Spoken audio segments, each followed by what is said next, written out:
Good evening to one and all. It's very warm welcome for every participant here.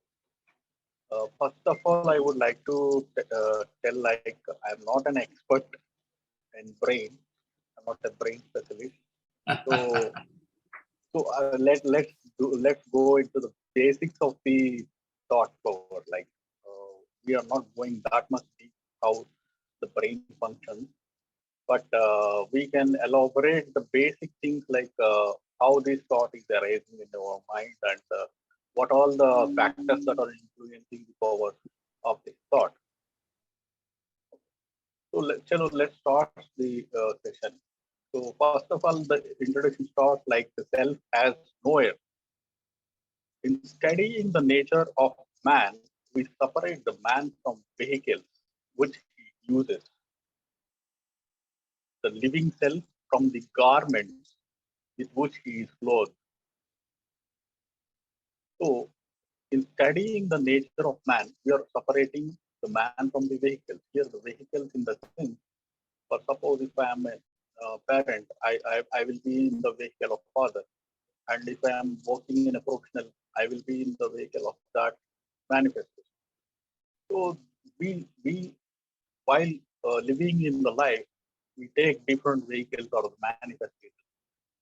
Uh, in studying that, we have to take like the self is one, but however, we are varying maybe the forms of manifestation.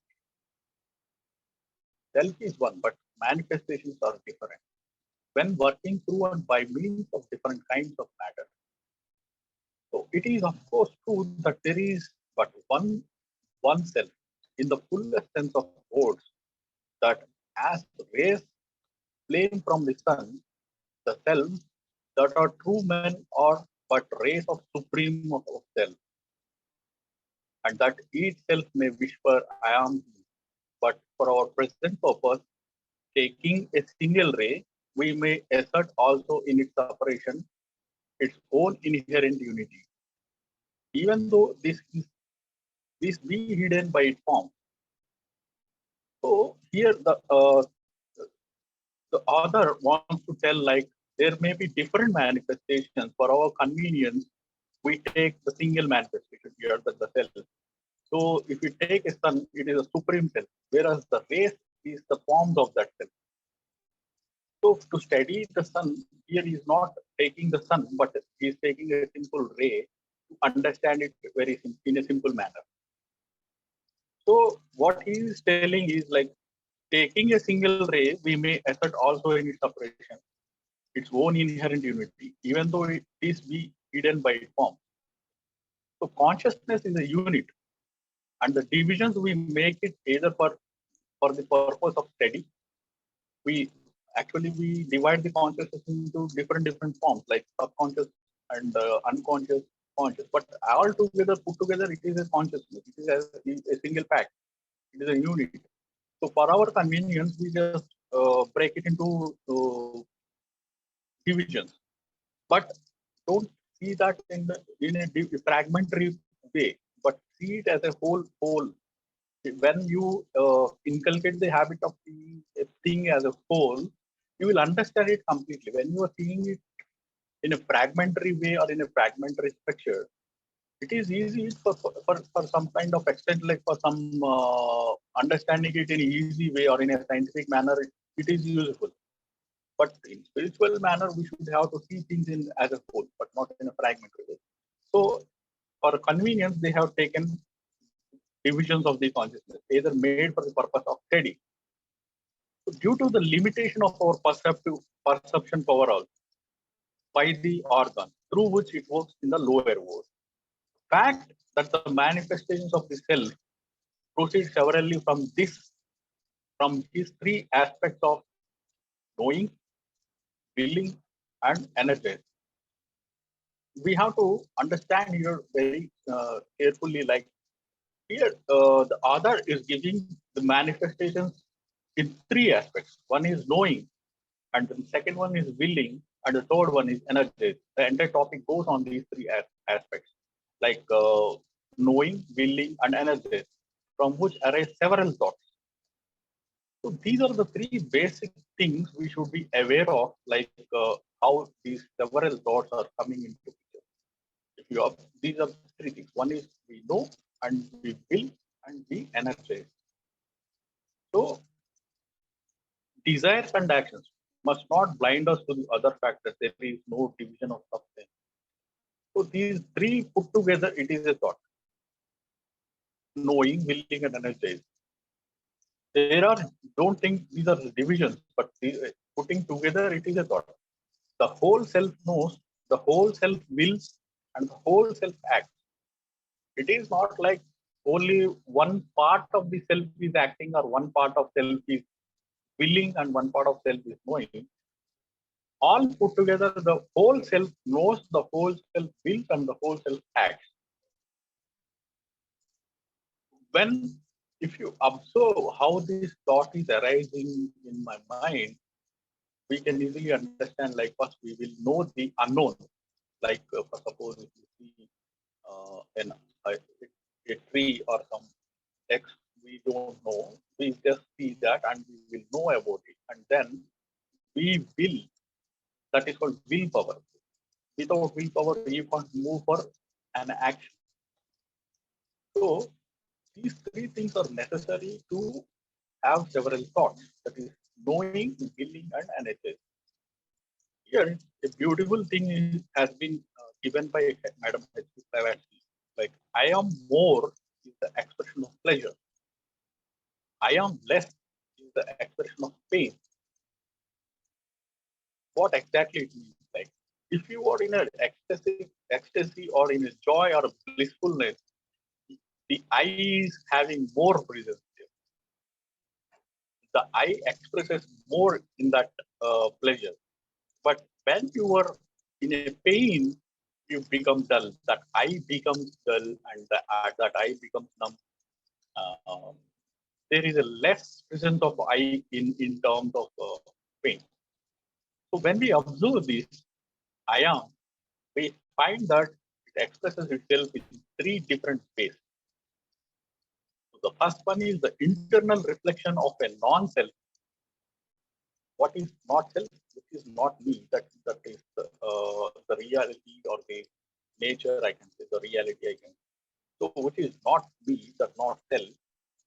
The internal reflection of that not self is the knowledge. But suppose if you have a new mobile, you don't have any knowledge about that. First of all, what we will do, we will observe it. We will observe that thing very closely. That is not me. That mobile is not me, right? It is a different thing. So from observing that non-self, we get the habit of knowledge, and that is the root of thoughts. Knowledge is the root of thoughts. So after getting this root of thoughts, the internal concentration will the root of desire. Here, the will motivates the desire. It's not the knowledge that motivates the desire, but the willpower to prepare to do something that motivates the desire. That is the root of desire. How desire is arising is because of willingness in the self. Without having any willingness, if I am not willing, if I am not ready for the willingness to do something, desire won't happen. Even though if I have the knowledge about that thing, but without having that willpower, without I am ready to prepare to do something, that desire won't come into the present. The desire won't arise. So the third point is the going forth to the external, that is which is nothing but energy. To act, we need energy. First of all, what we will do, if we don't know something, we will try to know about that thing, and we act. That the process is called acquiring knowledge. And after acquiring knowledge, we will get the concentration power, and we will motivate the self to have that willpower, and that is the root of desires. And after going further, we inculcate the habit of energy, which is the root of action. Without energy, we can't act. So here it is beautifully coined the phrase, I know, or I think, or I will, or I desire, I energize, or I act. These are the three affirmations of the indivisible self.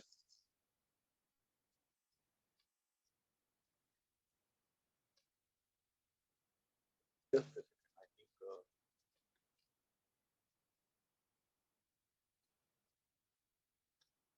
yeah, I am audible. Oh. So the three things, if you observe, the internal reflection of the non-self knowledge, the root of thoughts, the internal concentration will, the root of desire, and the going forth to the actional energy, the root of action.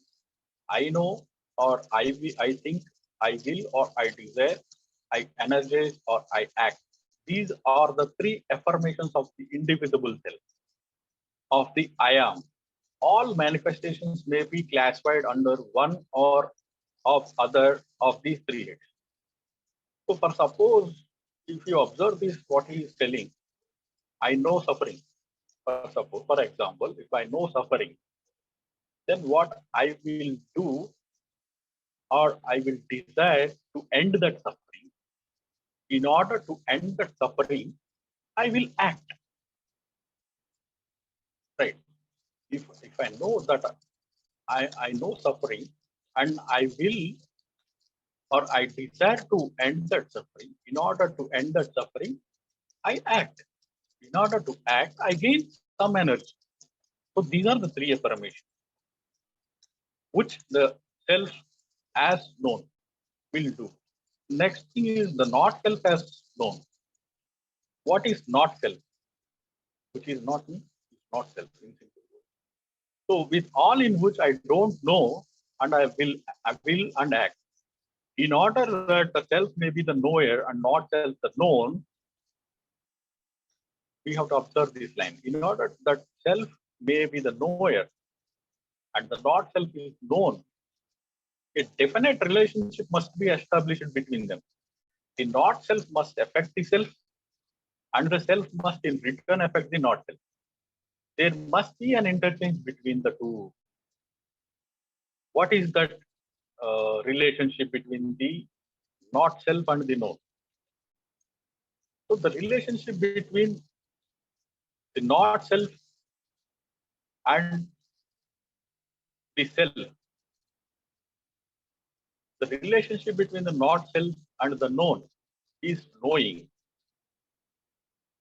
The whole movement of thought lies in this process. Knowing. Knowing is the relation between the self and the not self. When you don't know about something, we will try to know it. And the process of knowing is the whole movement of thought goes on in this concept of knowing. So the consciousness of a self and the recognition of a not self and the presence of these two sets over against each other is necessary for knowledge. So the knower, the known, the knowing, the knower, the known, the knowing, these are the three in one which must be understood if thought power is to be turned into the purpose power.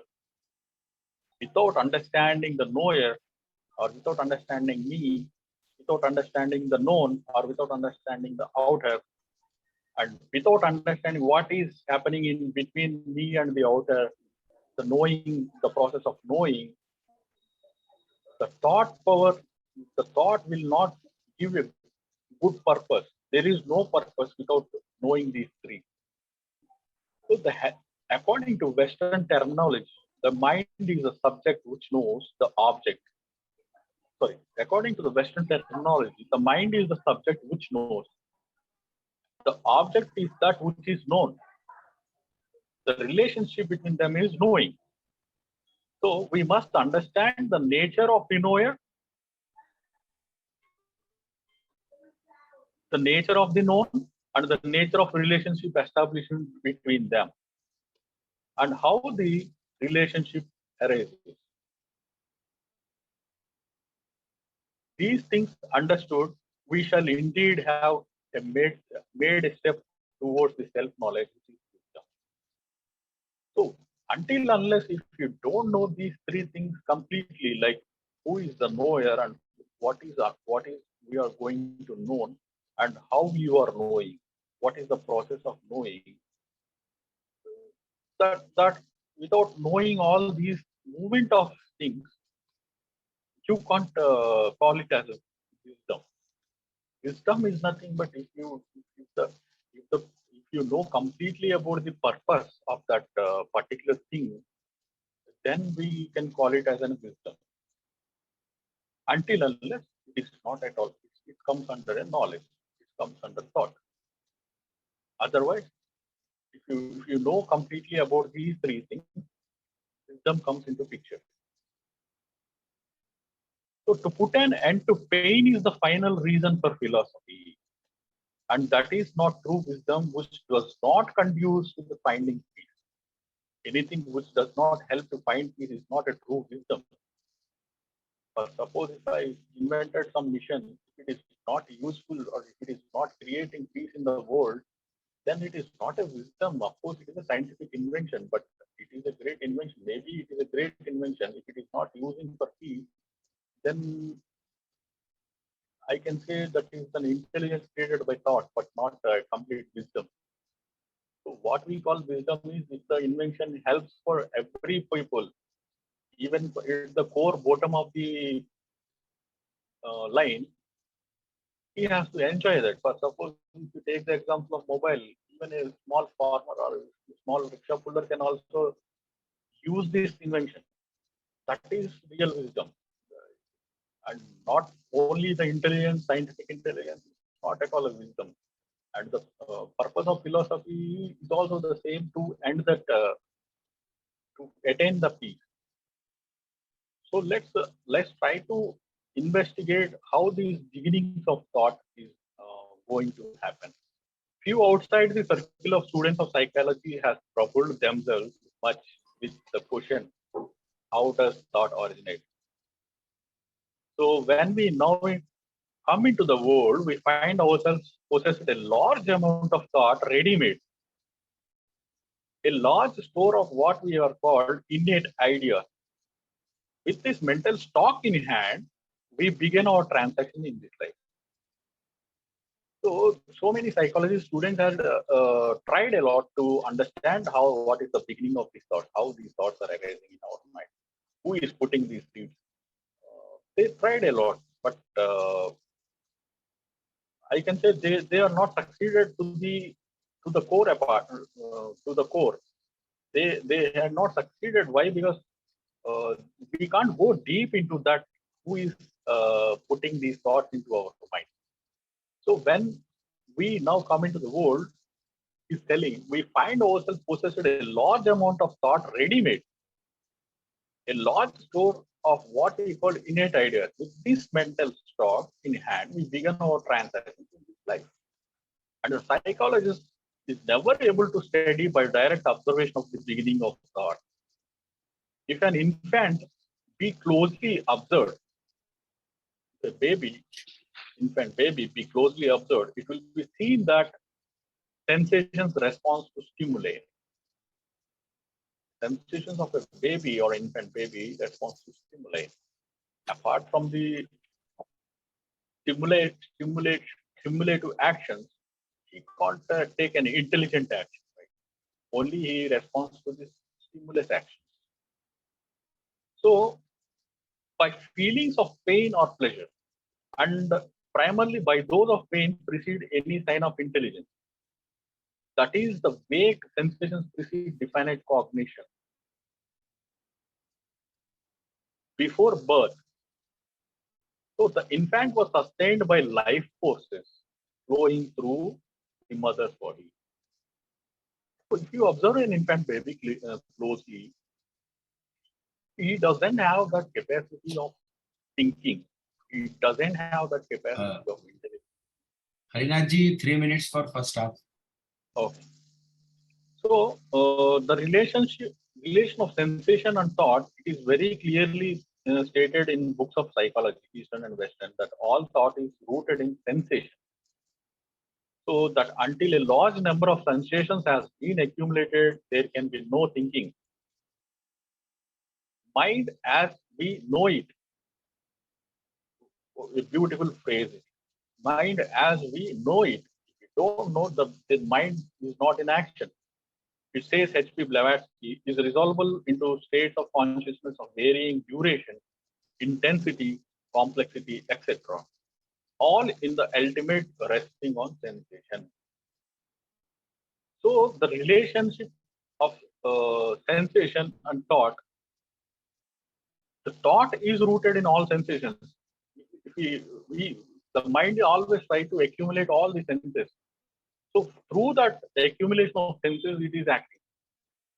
Thought is acting. So the thinker is father and the sensation is mother, thought is child. So if there is no thinker, if there is no sensation, there is no thought. This is what all yogis or siddhis are practicing in meditation, is like to stop the thought. They don't want to have these sensations. They don't want to be a self in them or a thinker in them in order to avoid thought. Thinker is father, sensation is mother, thought is child. The first work of the knower is to observe. If there was nothing to observe, he would remain asleep. If there is nothing to observe, what the self does, it remains asleep. But when an object is presented to him, when as self is conscious of an impact, then as knower he observes, on the accuracy of that observation depends the thought which he is to shape out of many of these observations put together. If he observe inaccurately, if he establishes a mistaken relation between the object that he made the impact and himself who is observing the impact, then the out of that error in his own work will grow the number of consequent errors that nothing can put right, save going back to very beginning. So there should be a clear kind of observation. Until unless if we don't have a clear observation, then if a mistake can cause a series of mistakes. So we should have, in order to avoid the mistakes or series of mistakes, there should be a clear observation of it. So I pursue that object and perception is taught. Sorry.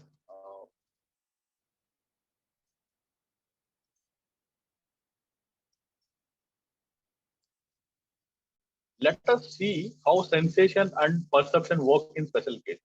Suppose I feel a touch on my hand. The touch causes is answered by sensation. The recognition of the object which causes the sensation is thought. First, we had a feel on the hand, then we will sense it, and out of that sensation, the thought is arising.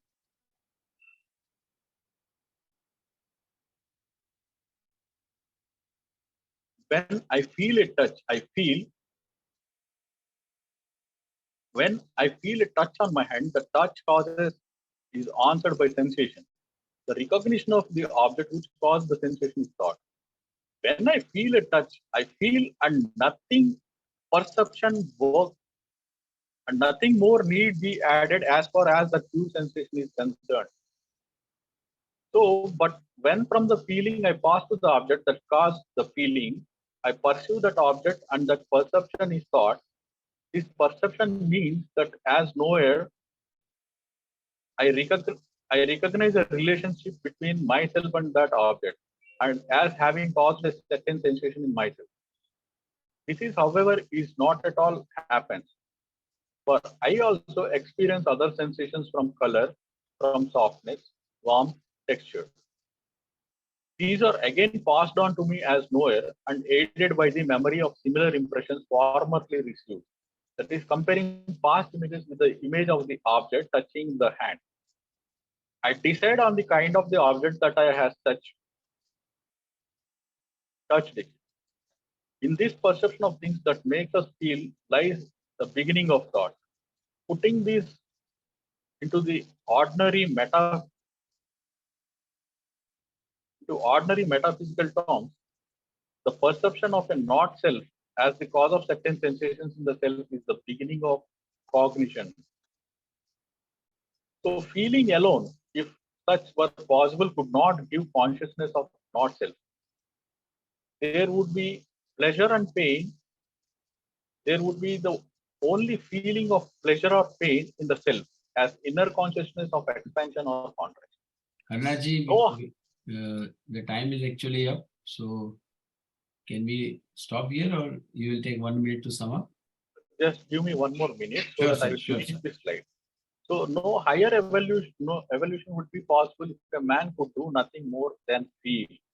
Only when he recognizes the object as causes of becoming more and more causes of pleasure and pain does his human education begin. In establishing of a conscious relationship between the self and the non-self, the whole evolution depends.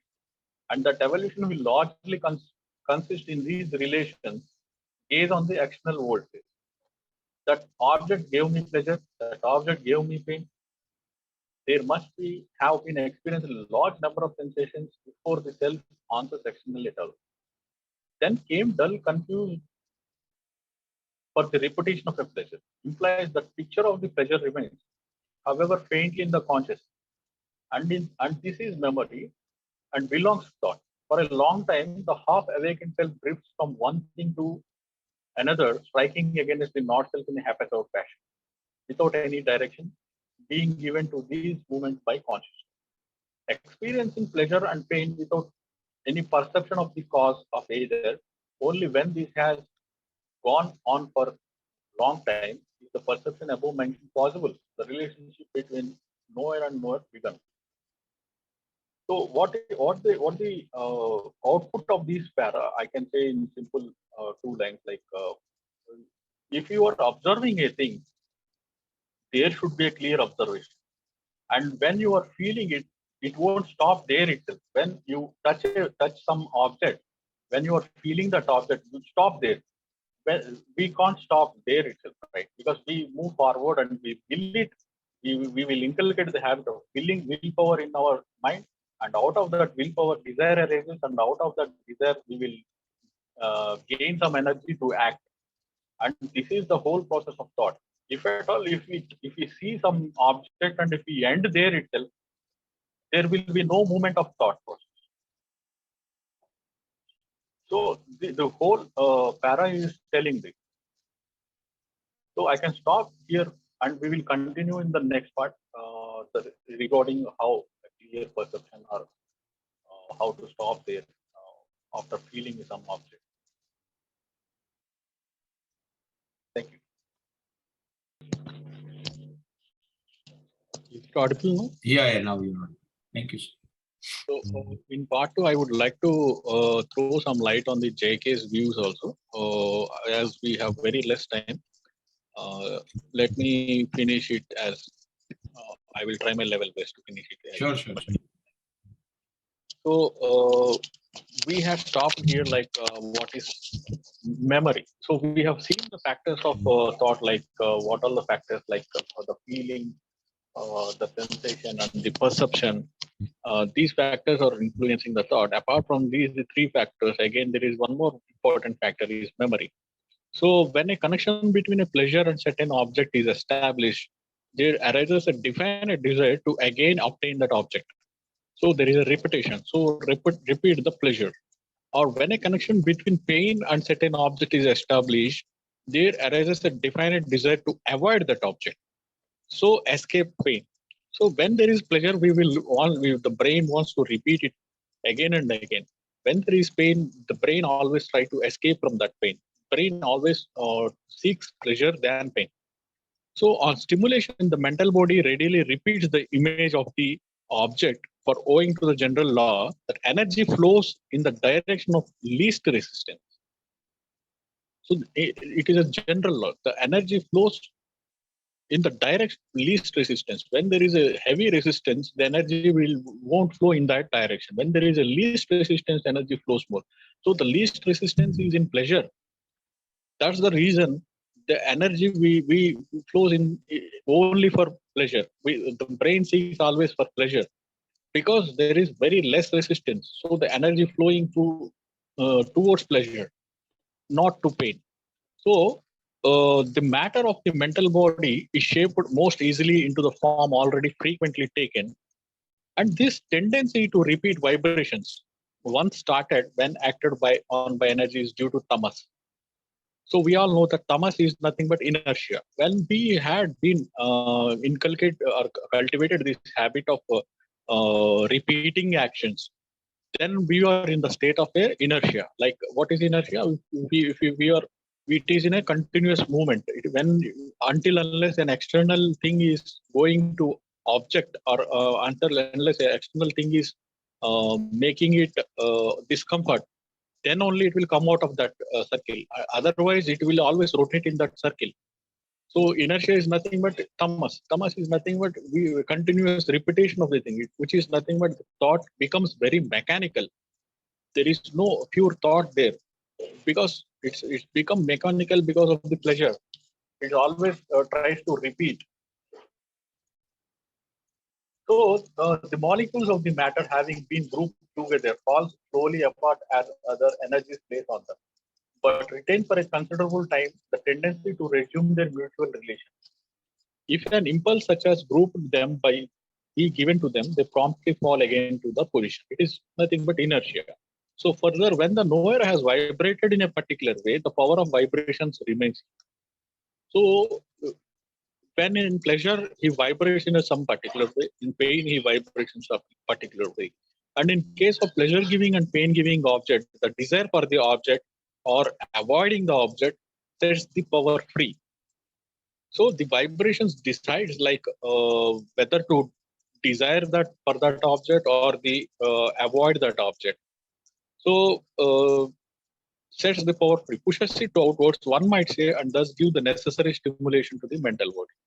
The image thus produced is recognized by the knower, and in one case, the attachment caused by pleasure makes him reproduce also the image of the pleasure. In other, the repulsion caused by pain equally causes the image of pain. The object of pain and pleasure are connected to in experience. And when set of vibrations that compose the image of object is made, the set of vibrations that make pain and pleasure is also started. And the pleasure or pain is restarted in the absence of object. So what exactly he is trying to tell here is like when there is pleasure, the brain always seeks for that object. For suppose if I'm getting pleasure in smoking, the brain always asks you to go for that. When it is painful, the brain always avoids it. So in this pleasure, the brain always repeats the action, and this due to this repetitive action, your brain becomes mechanical. So a mechanical brain, what will happen in long run? It will become dull. So if you observe a person who is growing old, the brain becomes more mechanical because of the heavy accumulation of the experiences, or because of the heavy accumulation of the feelings or the perceptions or the memory. So it becomes dull through age. I can say we can call it as degradation. So the set of vibrations that make pain pleasure is also started, and pleasure or pain is restarted in the absence of the object, even though that object is not there. If memory is there of that object, we can feel pain and pleasure also. For suppose if I had seen a picture and I got pleasure from that picture, even though after reaching home, even the absence of that picture, I can feel it. The pleasure that I had get from that picture, or the pain that I had accumulated from that picture, even in the absence of the object, we can sense it. So this is about memory, which is playing a major role in the process of thought process. I would like to go directly into the views of JK.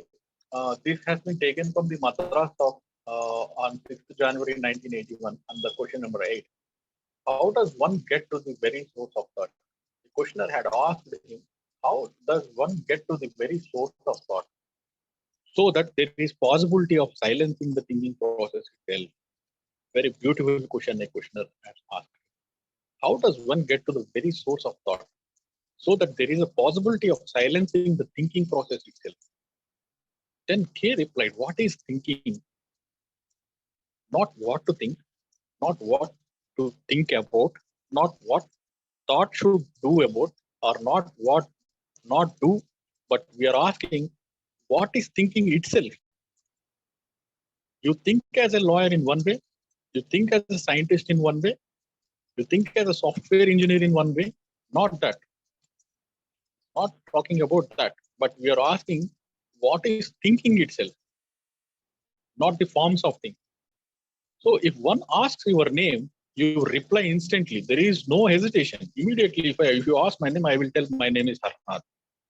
Without any hesitation, without any interval. So hesitation means a time interval. When you are familiar with something, there is no activity of thought.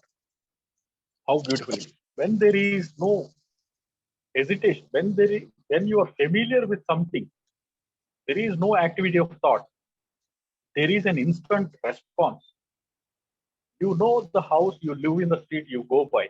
That is familiarity, constant repetition. Then there is instant response out of repetition. It comes instant. Then if one asks more complicated question like what is the distance between the earth and the sun, or some complicated question, you hesitate and you begin to inquire what is the distance. So a time interval between the question and the answer, we have to understand this. A time interval arises if we don't know what is that question. A time interval has been between the question and answer. During that time interval, there is movement of thought.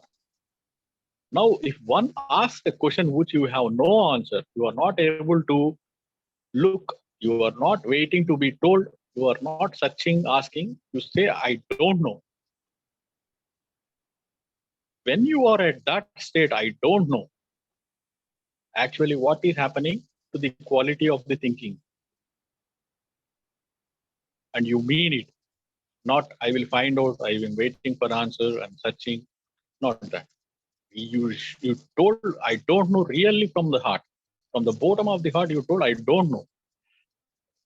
When you are absolutely clear that you don't know, what happens to the movement of the thought. If, for suppose, I have asked the question, what is the distance between the sun and the moon? I really don't know the distance. But what is the state of the mind when you don't know? The thought process has been stopped itself. Because thought can't move forward from that step, because thought is limited. So it can't go beyond that. But it always tries to search for the things. The activity of thought comes to an end for that moment. For that moment, when I say I don't know, the activity of thought comes to that state. So that the people have, the yogis or the siddhis are always trying for this state. That is the importance of negation. That is the importance of nirvana. The knowledge we have accumulated, we should have to be in a state, if you want to see the truth, we should be in a state of not knowing. If you know everything, then you can't stop the thought. You will see the things in the what you have accumulated through that lens. Through that lens of accumulation, you will see the things. So the activity of thought comes to end for that moment, which means the brain is no longer seeking, no longer searching, asking, but absolutely quiet, because it don't know.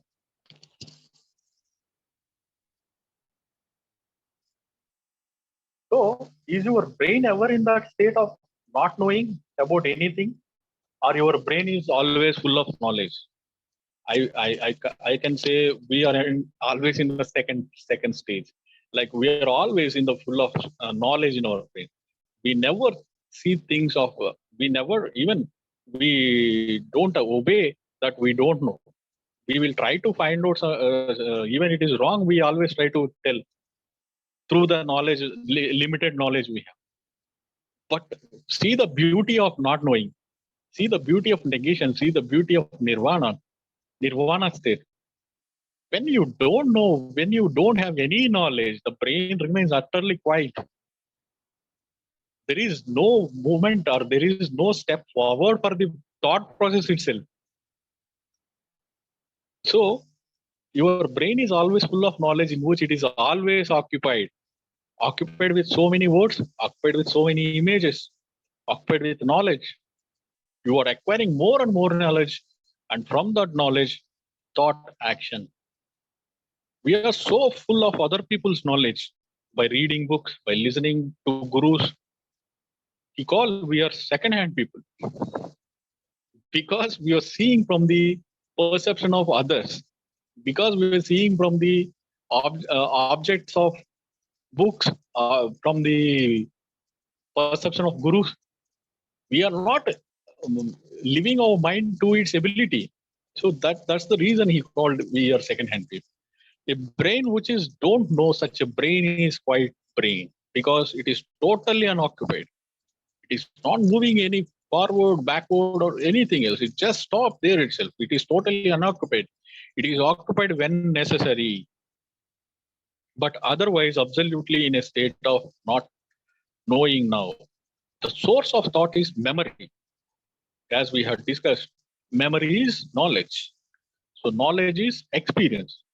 See the link between these. Memory is knowledge. What the knowledge we are calling is the memory. It born out of the memory, and the knowledge is experience. What the knowledge is, we experience it.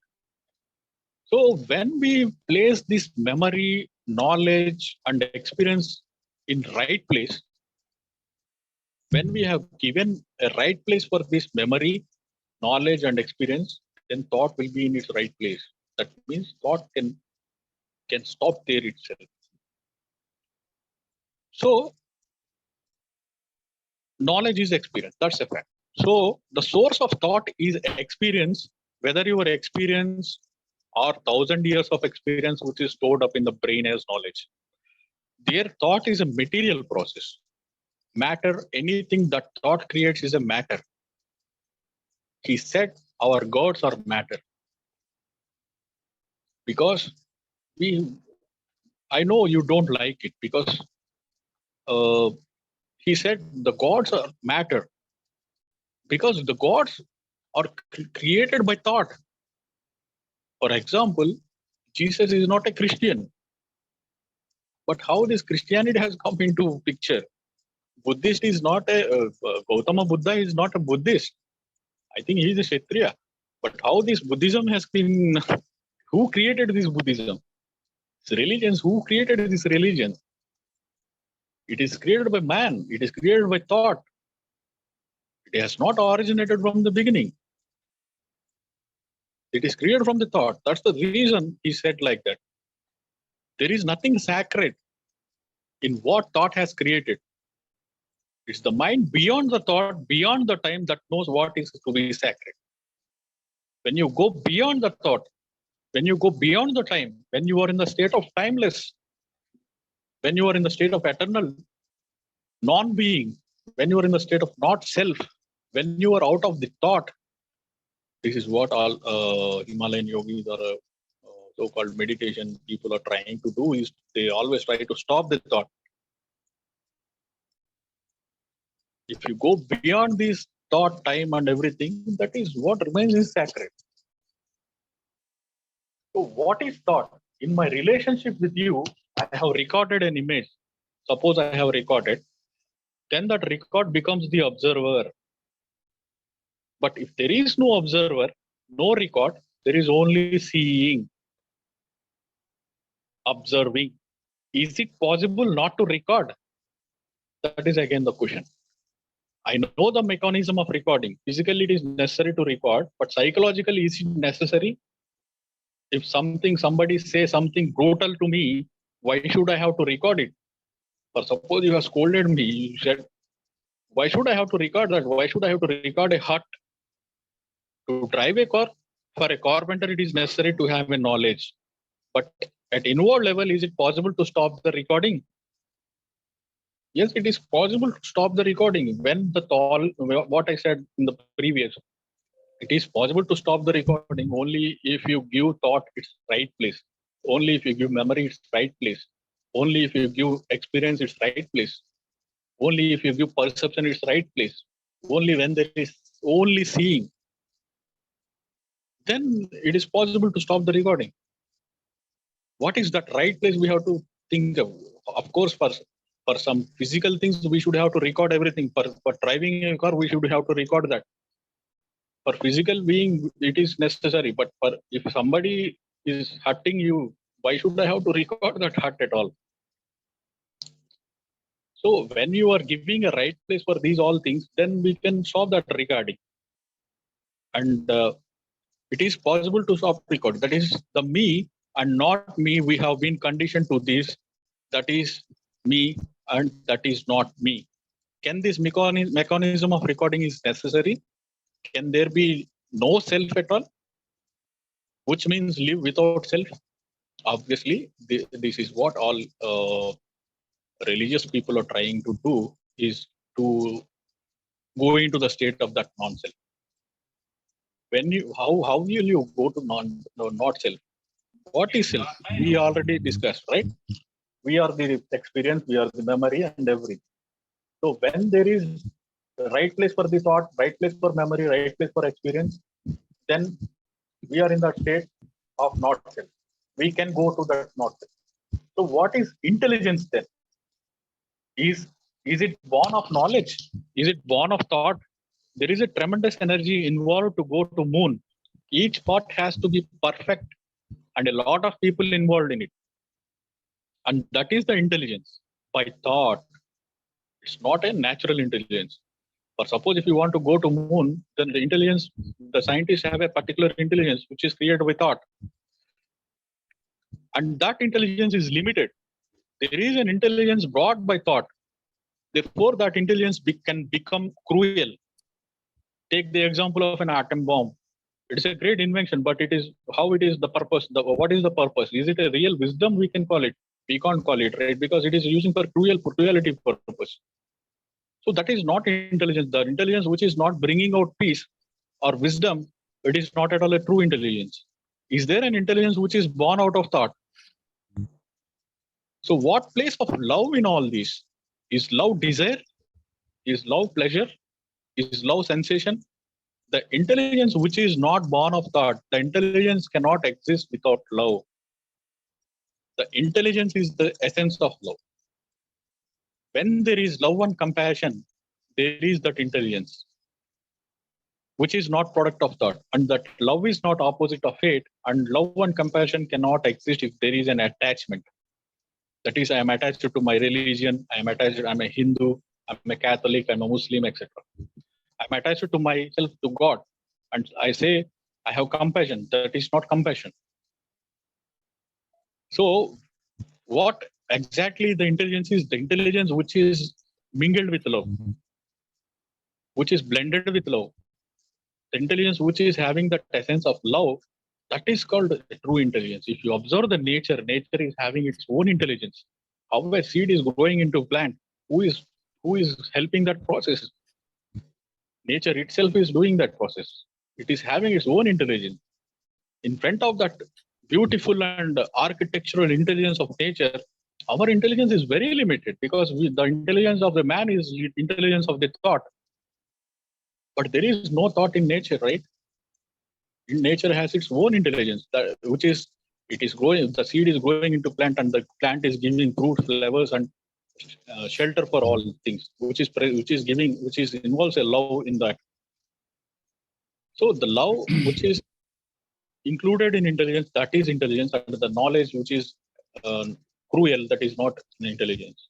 And Iram also, they had done their justice, complete justice to the art. Yes, definitely. Yes, So I great remember show. videos. Thank you, Archana ji. जी जी जी, बहुत बहुत धन्यवाद और बहुत ही शानदार रहा।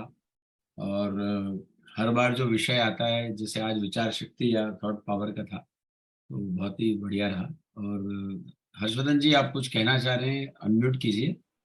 चंद्रकांत शिंदे जी, हाँ जी। मालती पांडुरंग जी आई है आज, I want वो to कुछ कहना listen चाहती हैं। to Shinde ji first. Ji, Shinde ji is there, I think. Shinde ji, yeah, but his video is Okay. not on. Yeah, If he is uh there, गए। I would just put some views from my side. Harnath ji, just I congratulate you about this subject. That is about the thought process, thought power, and whatever that we understand. And my question is directly to you about thought provoking. Certain people are thought provoked, and this thought provoking process is the main problematic thing in the world. If you don't agree with someone, that creates a kind of disturbance. Now, going with the meditation, thought acts in a different way. Am I audible or not? Yes, you are audible, sir. Okay. My question directly, Harnaji, do you listen? I'm asking, we have two kinds of process of the thoughts. First, we understand certain things by thinking, by going deeper into the meanings and acquiring the knowledge through thoughts, through training, through the help of the brain, everything that you delineated very nicely. The question arises here about the provocation, about the disturbing thoughts. When you humiliate someone, the person who gets humiliated has different flow of thoughts. And by that time, he cannot reconcile with that process. So problems are created. So what do you think about this? Whether we should provoke certain people by our thoughts, because thoughts are also connected with the language, with the speech, with the deliberation, with the kind of understanding, verbal understanding. So if I humiliate someone and if I say sorry, it becomes very normal. And if my verbal becomes very arrogant, the thoughts continued very adversely in the person who is opposite to me. So I think this kind of thing is also going on. For Dr. Annie Besant's book, Thought Power, its process, and it's, I think the third title is very clear, control, process and control. So we must think, and therefore we have to understand in a different way. One philosopher say, I am because I think. Say, how differently it is from J. Krishnamurthy's views. I am because I think. That means I am thinking, therefore I am a man. So in this way, our contradictory statements are there. So I think whatever we understand, that goes on like that. So to me, I think reading will help the thought process. Then listening to someone will also help. And even our food, whatever we have to digest, that will also affect our thought process. So these are the things in my mind. And first, let me congratulate to Harnaji. Listening to you is very wonderful, because second time I am listening to you. And Pate Sairam ji in Odia, no, that is the language, that is wonderful language. Telugu. The translation Telugu. of Telugu, sorry, Telugu. Translation Telugu. So that translation is, that sounds very rhythmic and very wonderful. And Archana ji, let me congratulate you. You were speaking just like on air. You are on the air and we are listening to the radio. So nice, so perfect, with the rhythm and pauses and everything in Hindi. That was wonderful. So these are my views. Okay. Thank you very much. As we have very less time, can we go into the question like what is provoking you? Yes, Yeah. The word provoking is nothing but to born. It is not like to be born of some outrage or some kind of hatred, I can say. So that already we have discussed, right? Why you are recording a hurt? Can you don't record that hurt? I am telling you. If you know the recording process itself, you know what kind of things we have to record, right? If you stop that recording of hurt, then it is not necessary. Why you are taking it in? Don't take it in. When you stop there itself, there is no hurt for you. There is no thought provoking. If you know the entire process of who is hurting and why he is hurting, and why he is provoking you, you will stop there itself. You don't record it. If it is not useful for you, you don't record it. You know it is not useful to you, but you are recording it. That's the reason you are creating hurt by yourself. When you stop that recording of that thing, there is no hurt for you. There is no kind of provocation. So that is a simple thing. We have to know what we have to record. And when what I said earlier also, when we have given thought its right place, the right place is nothing but where to record and where not to record. When you have given right place to the experience, when you have given right place to knowledge, when you have given right place to the memory, when you have given right place to the thought, then there is no problem at all. That is a simple answer from me. Wow. Thank you, Harinath. I understand that question. Yes, Sindhiji. Yes, I must congratulate Harnath very nicely. He has gone deeply into this matter of thought process, knowing. And as Harshavardhan said, is questioned,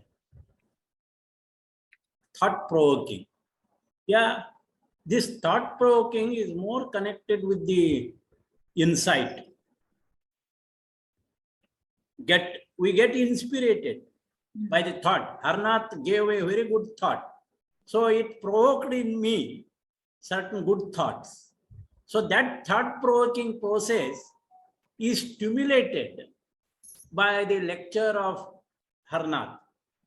So this is what I understand, because it is the will that provides impetus towards our thinking, and wisdom that awakens empathy with the speaker, and that thought-provoking process stimulates our brain. So one thing we must understand, as Harnath has explained very nicely, beginning with the thinker is the father and sensation is the mother.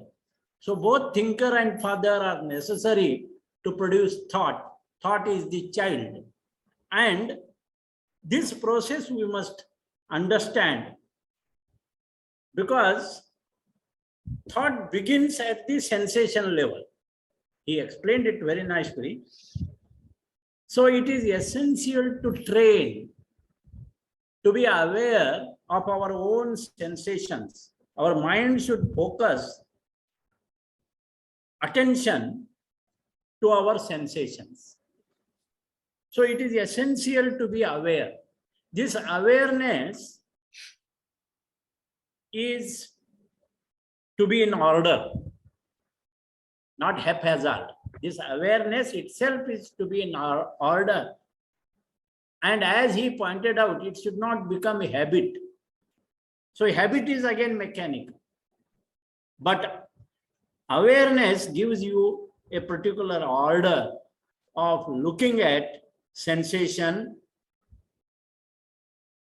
If we give adequate response to these sensations, then perhaps we can give right direction to the thought. Again, a right direction to the thought. Right thought is essential, right belief is essential. So this right direction of thought is very essential. And human being is a free agent in nature. But the nature utilizes her forces with wisdom and make the humanity a greater force for the good with this thought process. So in nature forces utilizes her forces with its wisdom. Nature has got wisdom, and nature utilizes her forces with wisdom and can make whole humanity a greater force for the good of all. This is how the nature wisdom provokes thought in humanity. That also helps some kind of thought-provoking process. How it happens? Through empathy and love for each other as well as for the life of the planet.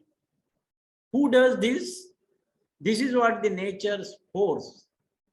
And then human being come to acknowledge the need. What need? Need of sacrifice of human greed and lust.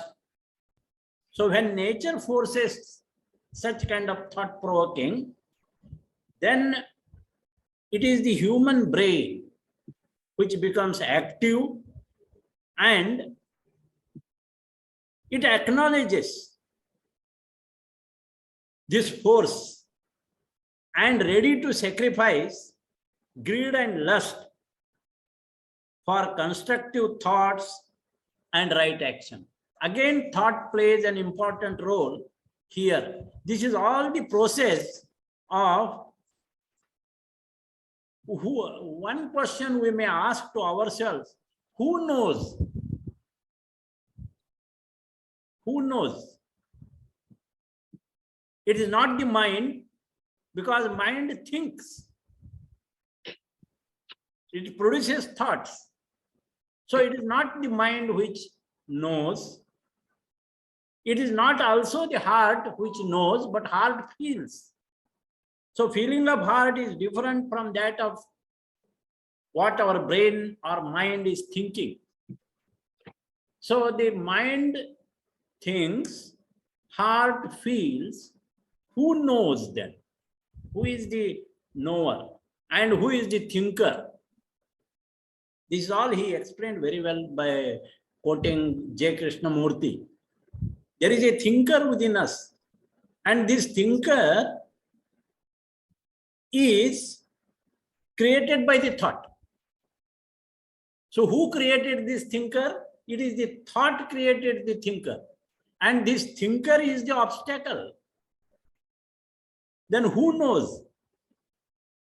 It is definitely sensations, they stimulate the thought, and thinker who is full of accumulation of these thoughts for generation together, million years together, and this thinker immediately produces thought. And thinker is utilizing us, exploiting us through his thought power. And therefore, we need to be aware of this, how the thought process or how the thought is produced. When we go deeper into this, who knows? Who is the knower? He is not the thinker. Who is the knower? So mind is not knowing, heart is not knowing, it is feeling, mind is thinking. Then it is something within us that knows. And that we call, at a Buddhic level, it is intuition. So if we see, we are thinking of wisdom and will. Wisdom awakens within us empathy and compassion, and will provides the impetus to act, to take positive role towards our destiny. How? Through the thought power. And it is through the thought power we can build our character, and by character building we can build our nation, and we think of.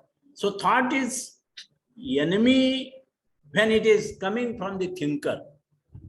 But if it is coming from the real parent, father and mother, and it is really a obedient child, Yes. then it has got a great power to sing. This is how we can spiritualize our materiality through this thought power, and also materialize our spirituality in action. That is, we will bringing will and in wisdom in action through thought. So this is how it is connected. I think Mathurnath, Harnath very nicely explained, and it is translated by the Sai Ram Pate and Archana ji in Hindi, all this was very nice. I enjoyed this. Actually, as Harshvardhan said, it is really a thought provoking and inspiring to all of us. Thank you. Thank you. Thank you. Thank you. Thank you, Because Tarun ji. only the last slide. Thank you, Harnath ji. Thank you, Sairam. And thank you, Archana ji. Thank you, everyone. Chandrakant ji. Thank you, everyone. Thank you. Very nice. See you. Nice program. Yes, sir. See you on the next Tuesday. Yeah, yeah. Bye.